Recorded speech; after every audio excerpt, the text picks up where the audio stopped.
महाभारत एक बहुत बड़ी कहानी है जो न केवल एक एपिक है बल्कि एक कल्चरल ट्रेजर भी है। इंडिया के दो सबसे बड़े एपिक्स में से एक ये कहानी भारतीय सभ्यता और संस्कृति की गहराई को दर्शाती है।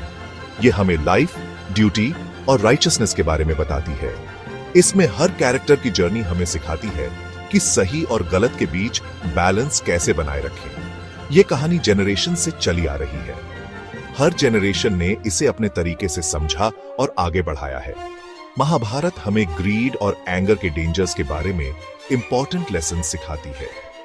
ये दिखाती है कि कैसे ये भावनाएं इंसान को बर्बादी की ओर ले जा सकती है। साथ ही ये हमें करेज और काइंडनेस की इंपॉर्टेंस भी दिखाती है। ये क्वालिटीज न केवल पर्सनल ग्रोथ के लिए जरूरी है बल्कि समाज को भी बेहतर बनाती है। सच में ये कहानी एक अच्छी और मीनिंगफुल लाइफ जीने के लिए एक गाइड की तरह है।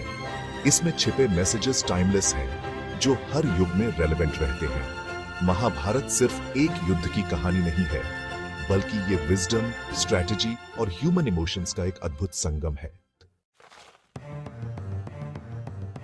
कौरव और पांडव कजिन्स थे, दोनों पावरफुल प्रिंसेस।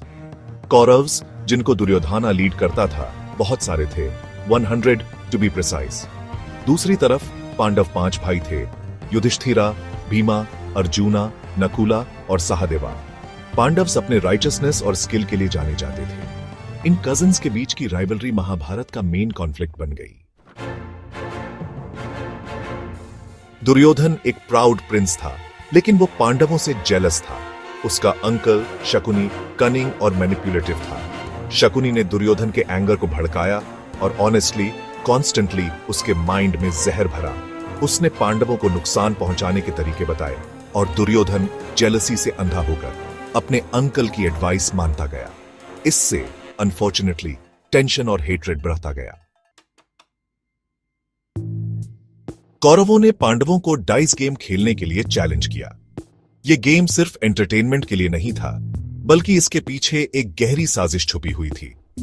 कौरवों का मकसद पांडवों को हराकर उन्हें कमजोर और बेबस बनाना था। शकुनी ने अपनी कनिंग और मैजिकल स्किल्स से ट्रिक्स इस्तेमाल करके चीट किया। वो डाइस को मैनिपुलेट करने में माहिर था और उसने इस गेम को अपने फेवर में मोड़ने के लिए हर चाल चली। उसने एब्सोल्युटली श्योर किया कि पांडव अपना सब कुछ हार जाए, उनकी वेल्थ, किंगडम और यहां तक कि उनकी पर्सनल फ्रीडम भी दांव पर लग गई। पांडवों के लिए यह गेम एक नाइटमेयर बन गया। पांडव गेम के दौरान अटरली